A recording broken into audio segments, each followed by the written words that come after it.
But why should India worry about what's happening in distant Khyber Pakhtunkhwa? According to media reports, there are signs and even photographs of several large camps being established in the Manchera city located in Khyber Pakhtunkhwa province. The reports quote an intelligence official as saying that the relocation of terror bases into Khyber Pakhtunkhwa is being executed with direct assistance of Pakistan's state apparatus. Evidence includes visible gatherings of JEM under police protection and implicit backing from political religious entities such as Jamiat Ulema-e-Islam. There are reports that on September 14th, just hours before the cricket match between India and Pakistan, the JEM conducted a public recruitment event in Garhi Habibullah town of Manchera district. This event, ostensibly Deobandi religious gathering, is believed to actually have been a recruitment and mobilization drive jointly orchestrated by JEM and JUI. The underlying objective of the rally was to recruit for JEM's training facility in Manchera, which has been undergoing extensive renovations in the wake of the destruction by the Indian forces during Operation Sindoor in POK and eastern Pakistan. For India, the recruitment and rebuilding by terrorists in the inaccessible Khyber Pakhtunkhwa is not good news, especially at a time when the US is equidistant in its relations with both Pakistan and India. For now, India can only wait and watch, since the Pakistani government seems not only incapable of controlling this region, but it is also providing tacit support to terrorists as they completely take over the area.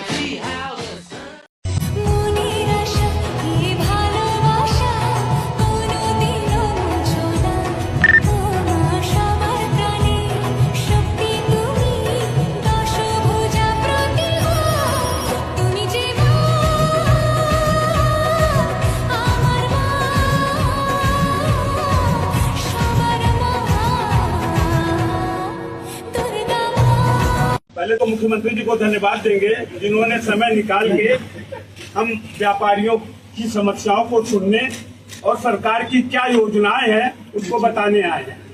फिर हम नरेंद्र मोदी जी सरकार को धन्यवाद देंगे जिन्होंने की कपड़े को, टेक्सटाइल जगत को, जो कि भारत का सबसे बड़ा एम्प्लॉयमेंट है कृषि के बाद, उसको बहुत राहत पहुंचाया है। सरकार भी हमारे कदमों पे चल रही है। हमारा उद्देश्य है मिनिमम प्रॉफिट मैक्सिमम सेल। सरकार का भी यही उद्देश्य है, minimum tax maximum recovery. GST मिला उपहार, बढ़िया। और एक बात और मैं कहना चाहता हूँ सर, पहले था 3000 रुपए का, वो तो 1630 एक बार मैं और एक बात मैं और कहना चाहता हूँ 2 मिनट के लिए। टैक्स घटा डाटा देंगे ना कि पूरे हिंदुस्तान में टेक्सटाइल को कितना बड़ा फर्क है। ये अच्छा, ये बढ़िया।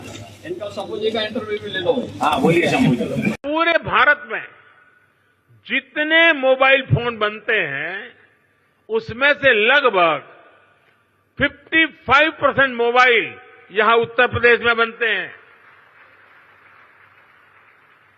यूपी अब सेमीकंडक्टर सेक्टर में भी भारत की आत्मनिर्भरता को मजबूती देगा। यहां से कुछ किलोमीटर दूर ही एक बड़ी सेमीकंडक्टर फैसिलिटी पर काम शुरू होने वाला है। साथियों, एक और उदाहरण डिफेंस सेक्टर का है। हमारी सेनाएं स्वदेशी चाहती हैं, दूसरों पर निर्भरता को कम करना चाहती हैं।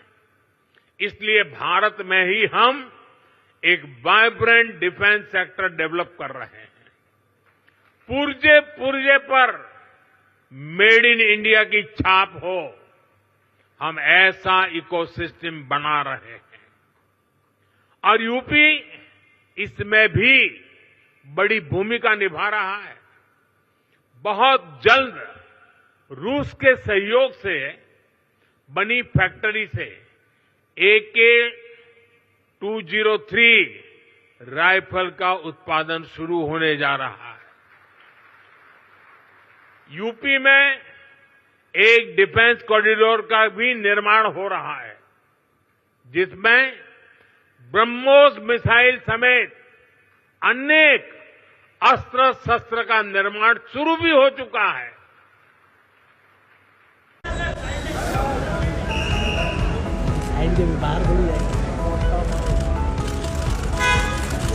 सर उंगली sir finger sir finger sir finger finger sir finger sir सब लोग साथ में सर सब लोग साथ में सब लोग साथ में सर टुगेदर सर फैमिली के साथ में Akash sir Akash sir sir sir sir sir sir Akash sir आइए सर आइए सर एक साथ में प्लीज मुकेश सर कुछ चीजें माइक्रोग्रेविटी में बहुत आसान होती है, जैसे कि लेंस चेंज करना। चलिए देखते हैं।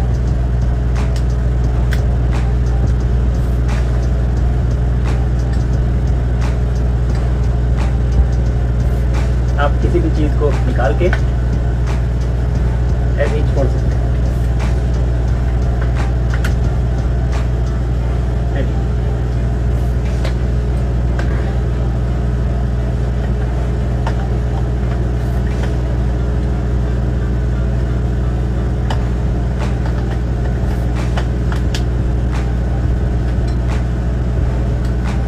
And we are ready. जब धीरूभाई अंबानी को अपने पेट्रोल पंप की नौकरी से पहली सैलरी 250 रुपए मिली, तब वह उन 250 रुपयों को लेकर एक 5 स्टार होटल में गए और वहां पर उन पूरे 250 रुपयों की कॉफी पी ली।